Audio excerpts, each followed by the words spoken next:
All right, so today we're gonna do a little thought experiment on the globe Earth versus the flat Earth.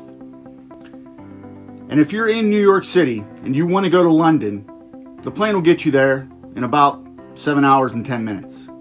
But if you're in London and you wanna go to New York City, it takes you about 7 hours and 55 minutes.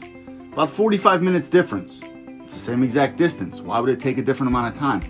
Well, think about it the way they tell you, all right? The globe Earth is spinning at 1,000 miles an hour in this direction, okay? So if you're in New York City and you're going to London, your plane travels at 500 miles an hour roughly. As soon as you take off, the Earth is now moving below you at 1,000 miles an hour. You're only going 500 miles an hour. You would never get there. You would lose 500 miles every single hour. And the opposite if you're in London. If you're in London and you take off and you're going 500 miles an hour, the Earth is moving below you at 1,000 miles an hour.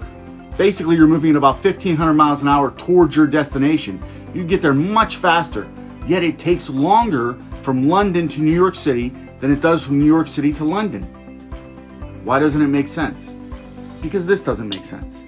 But if you're on a flat Earth, flat stationary plane, and the only thing affecting the plane's time from one area to another is the jet stream and the wind patterns, that makes complete sense because we know the wind goes from west to east. And if you're coming against the wind, it's going to take longer to get here. And if you're going with the wind, it's going to take a shorter amount of time. I truly believe that once you can understand this, it's almost like understanding that the astronauts didn't use a landline to call the White House when they went to the moon. I love you all. Stay blessed.